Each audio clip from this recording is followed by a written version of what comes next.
আসসালামু আলাইকুম। জানিয়ে দিব আন্তর্জাতিক অঙ্গনে সর্বশেষ সংবাদ। শুরুতেই শিরোনাম, পরে বিস্তারিত। ইসরায়েলকে বহিষ্কার না করা পর্যন্ত প্রতিরোধ চলবে, জানালেন ফিলিস্তিনি ইসলামী জিহাদ আন্দোলন। অন্যদিকে পশ্চিম তীরের ফিলিস্তিনিদেরকে জোরপূর্বক অন্যত্র হস্তান্তরের চেষ্টা করছে ইসরায়েল এবং পশ্চিমা সামরিক সাহায্য না পেলে ইউক্রেন যুদ্ধ বন্ধ করবে রাশিয়া। আরও জানিয়ে দেব ফিলিস্তিনিদের রক্ষা করার দায়িত্ব থেকে পিছু হাঁটবেন না তুরস্ক এবং এডেনে শক্তিশালী বিস্ফোরণে হতাহত 18। এবং সবশেষ জানিয়ে দিব প্রথম সাক্ষাৎকারে সাবধানী ছিলেন কমলা হ্যারিস। এতক্ষণ দেখছিলেন সংবাদ শিরোনাম, এখন বিস্তারিত। তার আগে ভিডিওটি ভালো লাগলে অবশ্যই লাইক করবেন এবং আপনি কোন জেলা থেকে আমাদের ভিডিওটি দেখছেন অবশ্যই কমেন্ট করে জানাবেন। ধন্যবাদ। ইসরায়েলকে বহিষ্কার না করা পর্যন্ত প্রতিরোধ চলবে, জানালেন ফিলিস্তিনি ইসলামী জিহাদ আন্দোলন। অধিকৃত পশ্চিম তীরের বিরুদ্ধে বর্বর ইহুদিবাদী সেনাদের ভয়াবহ অগ্রাসন ইসরায়েলি দখলদারিত্ব থেকে ফিলিস্তিনি অঞ্চলে মুক্ত করার চলমান প্রচেষ্টা ও প্রতিরোধ লড়াইকে আরও উৎসাহিত করবে। উত্তর পশ্চিম তীরে জেনিন শহরের কাছে আল জাবাবদেহ শহরে ইসরায়েলের ড্রোন হামলায় 3 ফিলিস্তিনি শহীদ হওয়ার পর গতকাল জিহাদ আন্দোলন এক বিবৃতিতে এই মন্তব্য করেছেন। সংগঠনটির উত্তর পশ্চিম তীরের শহর ও শরণার্থী শিবিরগুলোতে ইহুদিবাদী শত্রুদের পরিচালিত ব্যাপক অগ্রাসনের নিন্দা করে। জিহাদ আন্দোলন জোর দিয়ে বলেছে, এই ধরনের অপরাধমূলক কর্মকাণ্ড ইসরায়েলকে লক্ষ্য অর্জন করতে সহায়তা করবে না, বরং এতে কেবল ফিলিস্তিনিদের দৃঢ় কল্পকে বাড়িয়ে তুলবে এবং আমাদের ভূমি থেকে দখল উচ্ছেদ না হওয়া পর্যন্ত প্রতিরোধ করার সংকল্প বৃদ্ধি করবে। গতকাল পশ্চিম তীরে ইসরায়েলি আগ্রাসনের তৃতীয় দিন ছিল। এই আগ্রাসনের দখলদার বাহিনী পশ্চিম তীরের বিভিন্ন এলাকায়, বিশেষ করে উত্তরাঞ্চলে তীব্র বিমান হামলা ও স্থল হামলা চালিয়েছে। পশ্চিম তীরে ফিলিস্তিনিদেরকে জোরপূর্বক অন্যত্র হস্তান্তরের চেষ্টা করছে ইসরায়েল। পার্সটুডে জেনিন মেয়র জানিয়েছে যে জর্ডান নদীর পশ্চিম তীরে ইহুদিবাদী ইসরায়েলের শাসক গোষ্ঠীরা হামলার উদ্দেশ্য হচ্ছে ফিলিস্তিনিদেরকে এখান থেকে জোরপূর্বক অন্যত্র হস্তান্তর করার জন্য চাপ সৃষ্টি করে। ইহুদিবাদী শাসক গোষ্ঠী তার অপরাধযোগ্যের ধারাবাহিকতায় গত 2 দশকের মধ্যে পশ্চিম তীরের বসত ফিলিস্তিনিদের বিরুদ্ধে সবচেয়ে বড় হামলা শুরু হয়েছে।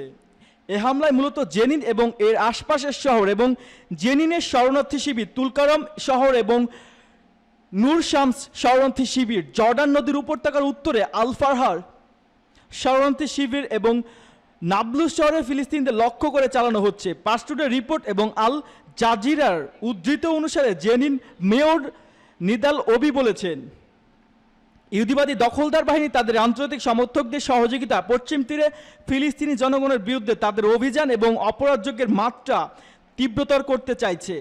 জেনিন মেয়র আরও বলেন, পশ্চিম তীরে বর্তমান অভিযানে দখলদারদের লক্ষ্য হলো ফিলিস্তিনি জনগণকে ঘেরাও করা, চেষ্টা করা এবং তাদের জমি থেকে অন্যত্র সরে যেতে বাধ্য করা, তাদের উপর ব্যাপক চাপ সৃষ্টি করা, অথচ এটি আমাদের জন্মভূমি। পশ্চিমা সামরিক সাহায্য না পেলে ইউক্রেন যুদ্ধ বন্ধ করবে, বললেন রাশিয়া। পার্সটুডে রাশিয়া ইউক্রেন পশ্চিম সামরিক সহায়তাকে উত্তেজনা বৃদ্ধি এবং যুদ্ধ দীর্ঘায়িত হওয়ার কারণ হিসেবে উল্লেখ করেছে। প্রকাশিত প্রতিবেদনে বলা হয়েছে, ইউক্রেনের রুশ অভিযান শুরু করার পর থেকে মস্কোর বিরুদ্ধে কঠোর নিষেধাজ্ঞা আরোপ করার পাশাপাশি রাশিয়ার সেনাবাহিনীর অগ্রগতি ঠেকাতে ইউক্রেনের সেনাবাহিনীকে মার্কিন যুক্তরাষ্ট্র ও ইউরোপীয় দেশগুলো ক্রমাগত সামরিক সহায়তা ও অস্ত্র দিয়ে আসছে এবং এই প্রক্রিয়া এখনও অব্যাহত রয়েছে। পাস্টুদের মতে, ইউরোপীয় ইউনিয়নের পররাষ্ট্রনীতি নির্ধারণ বিষয়ক প্রধান কর্মকর্তা জোসেফ বোরেল ইউরোপীয় ইউনিয়নের সদস্য দেশগুলির প্রতিরক্ষা মন্ত্রীদের আনুষ্ঠানিক বৈঠককে স্বীকার করেছেন, আজ ইউক্রেনের প্রতি আমাদের সামরিক সহায়তা 4300 কোটি ইউরোতে পৌঁছেছে।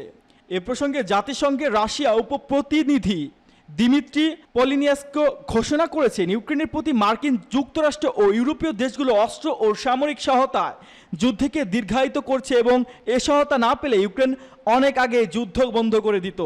অন্যদিকে ইতালির পররাষ্ট্রমন্ত্রী অ্যান্টনিও তাজানি জোর দিয়ে বলেছেন যে শুধুমাত্র ইউক্রেনের ভূখণ্ড ইতালীয় অস্ত্র ব্যবহার অনুমতি, রাশিয়ার ভূখণ্ডের বিরুদ্ধে এই অস্ত্র ব্যবহারের বিরোধিতা করছে। তিনি এ বিষয়ে ইতালির পররাষ্ট্রমন্ত্রী বলেছেন, প্রত্যক্ষ দেশ তার নিজস্ব সিদ্ধান্ত নেয়, কিন্তু ইতালির ক্ষেত্রে ইতালি অস্ত্রের ব্যবহার শুধুমাত্র ইউক্রেনের অভ্যন্তরে করা যেতে পারে। ইউক্রেনের পররাষ্ট্রমন্ত্রী দিমিত্রো কোবলা। বৃহস্পতিবার ব্রাসেলস বৈঠকে ইউরোপীয় ফিলিস্তিনিদের রক্ষা করার দায়িত্ব থেকে পিছু হটবেন না তুরস্ক।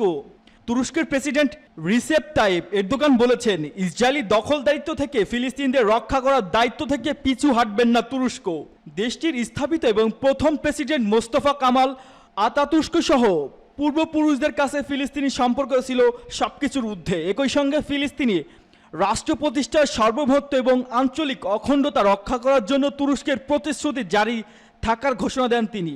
শুক্রবার তুর্কি মিলিটারি একাডেমির স্নাতক অনুষ্ঠানে ফিলিস্তিনদের প্রতি তুরস্কের সমর্থনের গুরুত্ব তুলে ধরেন এরদোগান বলেন, যারা বলে আমরা জেরুজালেম নিয়ে চিন্তা করি না, এই জাতি ইতিহাস জানে না। ইসরায়েলের জোরপূর্বক দখল করা জেরুজালেমের সঙ্গে তুরস্কের 4 শতাব্দী ইতিহাস জড়িয়ে আছে।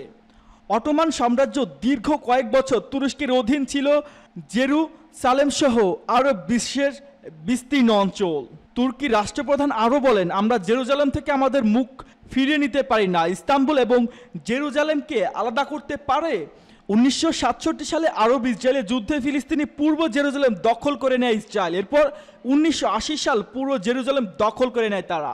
তখন একরকম জোর করে জেরুজালেমকে নিজেদের রাজধানী ঘোষণা করা হয়। তবে যুক্তরাষ্ট্র ছাড়া বেশিরভাগ আন্তর্জাতিক সম্প্রদায় কখনো তাদের এই দখলদারিত্বের স্বীকৃতি দেয়নি। এরদোগান বারবারই এই দখলদারিত্বের বিরুদ্ধে সোচ্চার। এডেনে শক্তিশালী বিস্ফোরণে হতাহত 18। ইয়েমেনের দক্ষিণাঞ্চলীয় বন্দর শহর এডেনে একটি শক্তিশালী বিস্ফোরণে একটি আবাসিক এলাকা কেঁপে ওঠে। এতে অন্তত 18 জন আহত হয়েছেন। শুক্রবার সন্ধ্যা এ ঘটনা ঘটে বলে জানিয়েছে প্রত্যক্ষদর্শীরা। প্রত্যক্ষদর্শীদের মতে একটি গ্যাস স্টেশন থেকে অদ্ভুত বিকট বিস্ফোরিত এডেনের ঘনবসতিপূর্ণ মনসুরহা জেলার মধ্যবর্তী এলাকাকে প্রকল্পিত করেছিল, যা বাসিন্দাদের মধ্যে আতঙ্ক সৃষ্টি করে। ঘটনাস্থলে থাকা নাগরিকরা বিস্ফোরণের কিছুক্ষণ আগে গ্যাস স্টেশনে আগুন লেলিহান শিখা দেখতে পান। আলোর এক তীব্র ঝলকানি রাতের আকাশকে আলোকিত করে, যা শহরের বেশিরভাগ অংশ জুড়ে দৃশ্যমান হয়। যদিও এ ঘটনা হতাহতের সঠিক সংখ্যা অনিশ্চিত, তবে স্থানীয় মিডিয়ায় প্রতিবেদনে বলা হয়েছে এতে 5 জন নিহত এবং 13 জন আহত হয়েছেন। সূত্র মেহের নিউজ এজেন্সি। প্রথম সাক্ষাৎকারে সাবধানী ছিলেন কমলা হ্যারিস। যুক্তরাষ্ট্রের প্রেসিডেন্ট নির্বাচনে ডেমোক্রেটিক পার্টি থেকে প্রার্থী নিশ্চিত হওয়ার পর গত বৃহস্পতিবার রাতে প্রথম সম্প্রচার মাধ্যমকে সাক্ষাৎকার দিয়েছেন কমলা হ্যারিস। সিএনএনকে দেওয়া তার সে সাক্ষাৎকারকে বেশ তাৎপর্যপূর্ণ বলে মনে করা হচ্ছে। প্রথম সাক্ষাৎকারে তিনি ভূমিকা কেমন ছিল তা নিয়েও চলছে নানা বিশ্লেষণ। বিবিসির বিশ্লেষণে দেখা গেছে সাক্ষাৎকারের চূড়া পর্বটি শক্তিশালী ছিল না। প্রেসিডেন্ট হিসেবে দায়িত্ব নিলে প্রথম দিন কি করবেন সে সম্পর্কে কথা বললে কমলাকে হোঁচট খেতে হয়েছে। সাক্ষাৎকারের প্রশ্ন জবাবে জটিল, বিদোষ ও বিভ্রান্তিমূলকভাবে দেওয়ার প্রবণতা দেখা যায় কমলা হ্যারিসের মধ্যে। এতে বিরোধীরা তাকে নিয়ে বিদ্রুপ করে বলেন ওয়ার্ড সালাদ। যদিও সাক্ষাৎকারে এটি বড় কোনো বিষয় ছিল না, তবুও প্রশ্নের জবাব আরও সংক্ষেপে দিলে সেটি হতো তার নৈপুণ্যের প্রদর্শন। যেমন অর্থনৈতিক থেকে শুরু করে ভূমি প্রসঙ্গে কথা বলতে গিয়ে সাধারণ ও শ্রমজীবী মার্কিনদের জীবন সহজতর করতে তিনি কি করতে চান সেটি তুলে ধরতে পারতেন। রানিং মেট টিম ওয়ালসকে সঙ্গে নিয়ে সিএনএনের সাক্ষাৎকারে অংশ নেন কমলা। এ সময় কমলাকে শান্ত ও আত্মবিশ্বাসী বলে মনে হয়েছে। গুরুত্বপূর্ণ বিষয় হলো সাক্ষাৎকার দেওয়ার সময় কমলা নিজের কোনো লক্ষ্যের কথা উল্লেখ করেননি। গত মার্কিন নির্বাচনে ডেমোক্রেটিক পার্টি হয়ে প্রার্থী চেয়ে ব্যর্থ হয়েছিলেন কমলা। তখন থেকে এ পর্যন্ত কিছু গুরুত্বপূর্ণ নীতিমালার বিষয়ে তার অবস্থানের পরিবর্তন সম্পর্কে জানতে চাইলে কমলা